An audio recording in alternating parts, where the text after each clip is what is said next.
So what's going to happen, we're going to have some judges come out in just a few moments. They will parade their incredible costumes.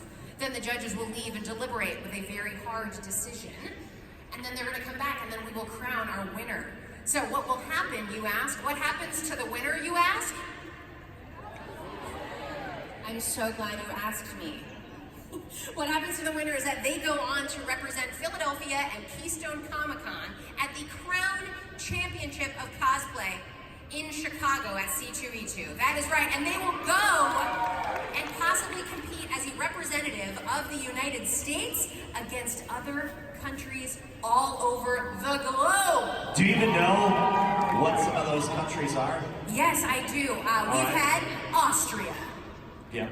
France. Yep. Australia. Yep. Arkansas. That's a state. Okay, that's not a country. I don't know. Japan? Nope. Do you know the answer? Singapore. Singapore. I didn't think about Seoul. Singapore. And not a country. Korea. There we are. Right. You got it, Arkansas. I got Korea. So not hired for our brains. All right. India. There it is in India. But they are going to go on to compete because they could possibly be the representative from the United States. So all sorts of excitement is going to be happening this evening, and we are so excited to be with you tonight. So remember, I said that they made these and they put in their time, their effort. This is an art. It truly is. And so we want to make sure that they feel good and they feel supported tonight. And that is where all of you come in. Do you think you can take on this job? Well, that was your audition, guys. That was a trick. That's what that was. That was to see if you were ready for that. And it doesn't feel like you are. Because remember, hours, tears, maybe blood. Who knows? I don't know what they're doing. I hope there's not blood involved, but it could be. I mean, they're working with needles and knives and yeah. I once sewed a pair of boxer shorts in my 9th grade home ec class, so pretty proud of that accomplishment. It's the last thing. Do you still have them? No. Cosplay this evening. Nailing it, making it happen.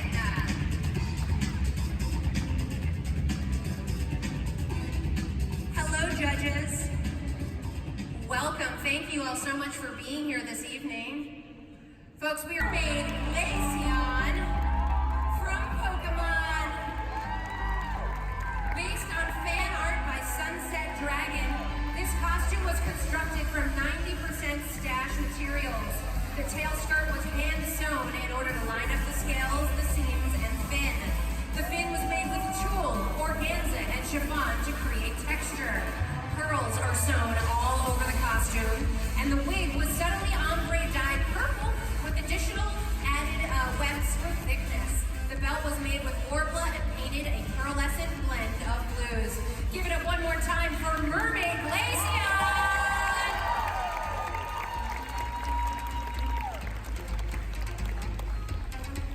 All right, our is coming in behind us, so I'm going to scoot away. So the full reveal once again, it is Guardian Bravo!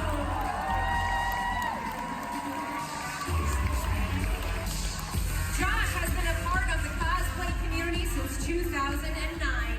Josh started very small with a Daft Punk costume, and he is most known around the community for his unique version of Shredder.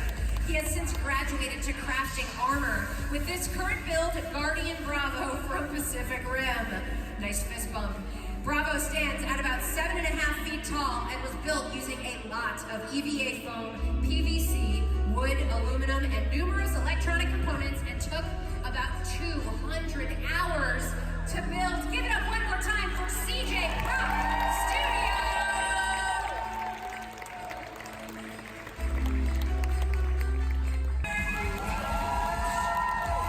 This is, of course, from BioShock Infinite. Hannah Alexander's designs feature intricate detail and fantastic silhouettes. For this design, recreation of Hannah's artwork was balanced with historically accurate clothing. There are 5 layers that aren't seen, including 3 underskirts, a handmade corset, and undergarments. The collar and jacket feature hand-embroidered panels, classic goldwork embroidery techniques. Altogether, this costume has taken 4 months of work and lots of love.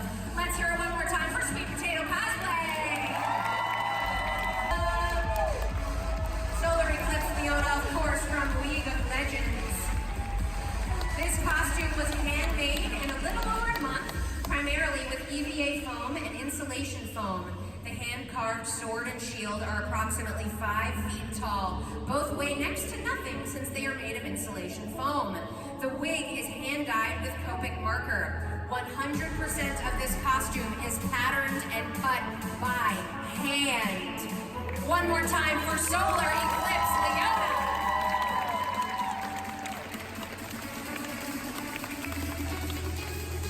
Our next with Maleficent from Sleeping Beauty.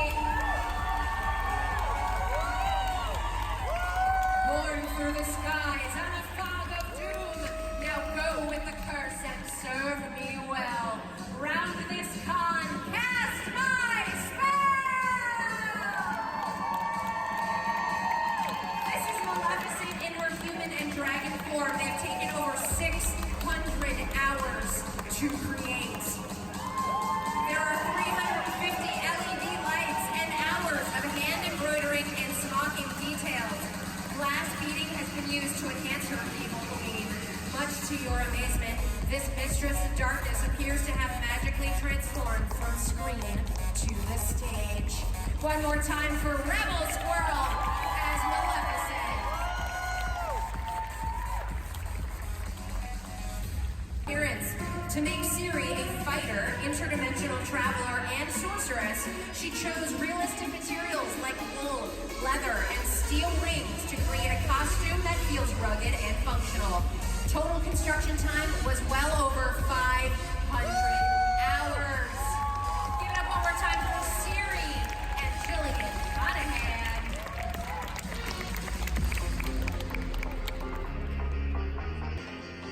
This is Sakizu Magician.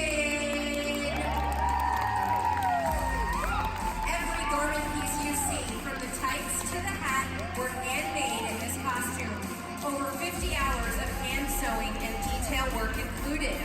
One of the most challenging parts to create was the skirt.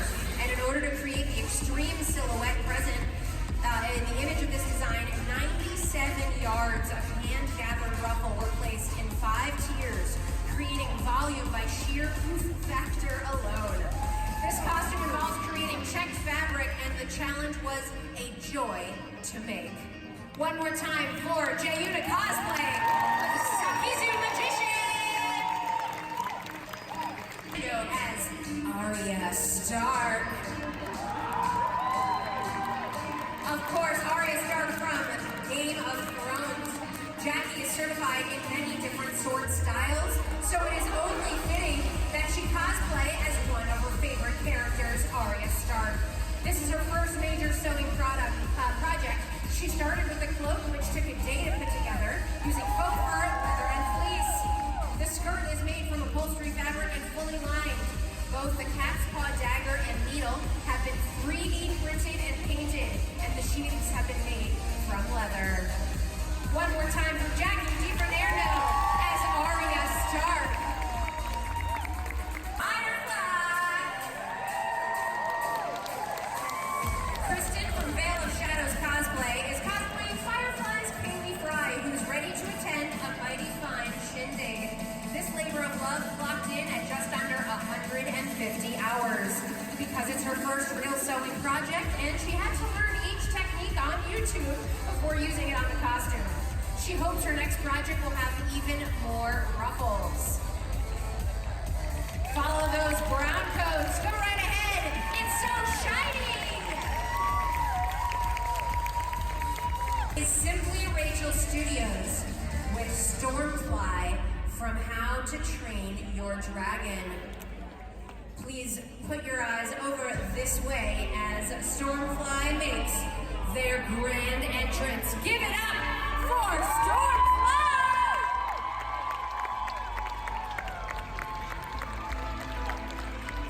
Behold the deadly natter. This beautiful dragon is the biggest costume Rachel has ever created. It required hundreds of hours of research and experimentation to create multiple moving parts that worked together. From initial designs to finished suit, Stormfly took over a year to complete. She was made primarily with upholstery foam and PVC, as well as as I said earlier, literal blood, sweat, and tears. Every single scale and wrinkle was created by hand. Her tail alone is made up over 1,000 hand-carved spines.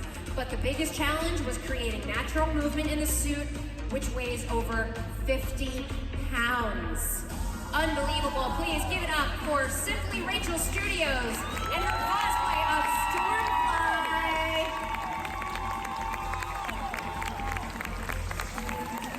Absolutely. Of them for even competing at this competition. Yes, definitely. One more round of applause for all of our contestants. Playing with them is difficult, and I travel to all my conventions, but I do large weapons, and I am working on other large things now. The hardest thing about something that large is considering how you're going to get it to the con, which is actually a huge step in the design process. Before you even make anything, you have to figure out how it breaks down and how you're getting it there. Wow. That's like 30% of it. Wow, I hadn't even really thought about something like that.